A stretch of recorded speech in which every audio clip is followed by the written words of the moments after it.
Okay, so let's talk about what was going on domestically. About 27 million American men came of draft age between 1964 and 1973. 16 million men, about 60%, escaped military service by legal or illegal means. 11 million, about 40%, served in the military as draftees or volunteers. 2 million served in the war zone in Vietnam. Of those who went to Vietnam, 58,000 died. 270,000 were wounded, 21,000 of whom were disabled. 5,000 lost one or more limbs. So, there were means to get out of the draft that people did employ. There was marrying out or marrying out with children. So the idea you could marry out, and then if you're the sole supporter of the household, you cannot be drafted because your family is dependent on you. There was the possibility of undergraduate and then graduate school deferments until 1968. Then there were divinity school deferments, pre-induction and induction physicals. So let's talk about how we remember the draft because that's important too. We remember folks despising those who were caught up in the draft. A Harris poll in 1971 said that most Americans believed those who went to Vietnam, quote, were suckers, having to risk their lives in the wrong war, at the wrong place, at the wrong time. And then Americans also hated those who escaped the draft. Many future politicians and government officials avoided Vietnam through a series of available deferments. Dick Cheney and Joe Biden each received 5 educational deferments during Vietnam. Donald Trump received 4 education deferments and 1 medical deferment for bone spurs in his heels. We also talk about resistance domestically to the war. A nation that continues year after year to spend more money on military defense than on programs of social uplift is approaching spiritual death. As Martin Luther King Jr. speaking on the Vietnam War. What's wrong with me going to jail for something I believe in? Boys are dying in Vietnam for something they don't believe in. That was Muhammad Ali in 1970. The anti-war movement grew alongside escalation in Vietnam and is more responsible than anything else for the spread of political dissent from the margins to the middle-class mainstream. So let's talk about student activism. In January 1965, the Students for a Democratic Society, or SDS, had a few dozen chapters with roughly 1,500 members. 4 months later, it had organized a 25,000-person march on Washington in protest against the war. By 1966, SDS membership was 3 times what it had been a year prior. By 1968, it had been between 30,000 and 100,000 members, and roughly 20% of college students had participated in an anti-war demonstration. 2,700 Christian ministers signed a full-paged ad in the New York Times in 1965 urging, quote, Mr. President, in the name of God, stop it. The November 15, 1969 moratorium against the war drew 250,000 Americans to Washington. This was the largest anti-war demonstration in U.S. history. Many Americans had their doubts about the war, including many leading foreign policy experts and political figures. What distinguished most anti-war activists from those who were simply anxious about the lack of progress in the war was the tendency to view the war in moral terms, with U.S. action portrayed as immoral. This was a systematic critique of social inequalities and injustice rather than a strategic critique. Much criticism of, the system and the man. In part, this was based on inequalities of the draft. In part, this was based on the discrepancy between the war effort and domestic problems. In part, this was based on the theory that America had abandoned its revolutionary traditions without good reason. So there's a growing disillusionment with the idea of an activist, powerful federal government, so the belief in liberalism. There's a disillusionment with national politics and the political process at large.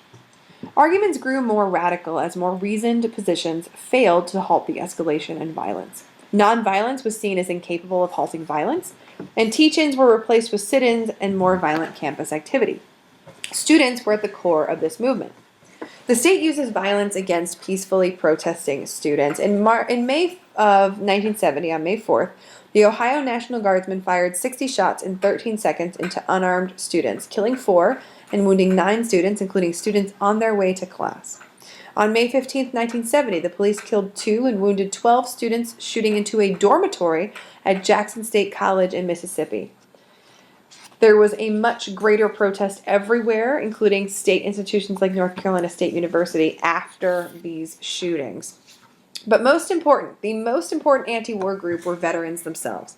There were 25,000 members of Vietnam veterans against the war, including several hundred at local institutions like NC State. There was anti-war diversity. Some wanted more violence rather than less. 25 to 27% of Americans wanted the U.S. to use nuclear weapons in the war. But where and against whom? Anti-war sentiment went well beyond what you think of as anti-war activists. 77% of Americans near the end of the war favored escalation over withdrawal or the status quo. Many military families and conservatives engaged in anti-war politics through showing support for the troops. Support our troops was not the same as support our president. It was support our troops and get them out rather than support the president's war. So kind of a different attitude than now, for example. This still must be seen as anti-war sentiment in that it limited the government's options and forced its hand. The anti-war movement didn't demoralize U.S. soldiers and their supporters. The war itself demoralized them. In many ways, the anti-war movement paralleled the radicalization that occurred in other social movements in the 1960s. For example, the civil rights movement became black power and black separatism. Student protests often became riots, and the women's movement became militant.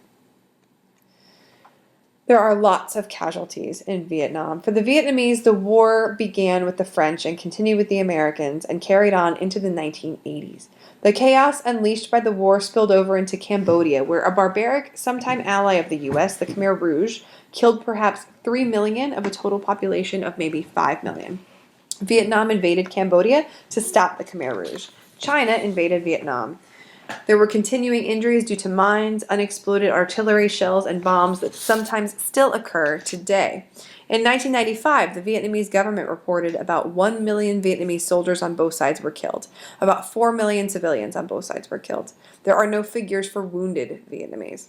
The U.S. lost 58,000 soldiers killed or missing in action, 153,000 wounded, many with lifetime consequences.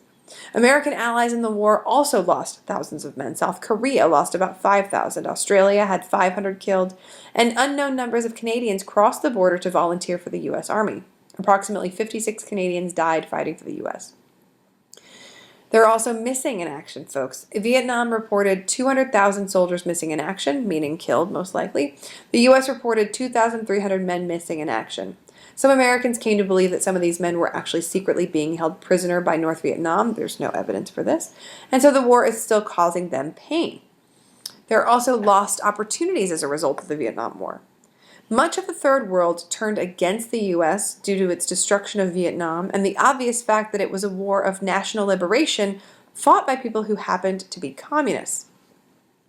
Americans grew to mistrust their bloated militaristic government and all of its programs. Vietnam was technically never a war, so Americans never were asked to sacrifice for their country, like rations and things like that. They were never asked to give up luxuries or temporarily change their lives.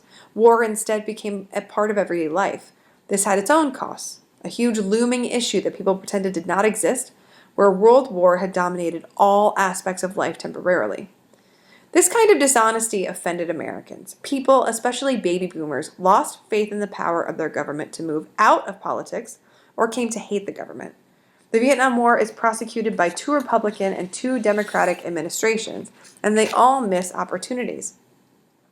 The lost faith in liberalism harmed the much-needed government efforts in the areas of civil rights, poverty, and the environment. So that is the end of part 2. In part 3, we will talk about the quagmire of Vietnam, getting stuck there, what effect this has, how difficult it is to fight a war when there's no clear enemy, and all of that stuff. So stay tuned for part 3.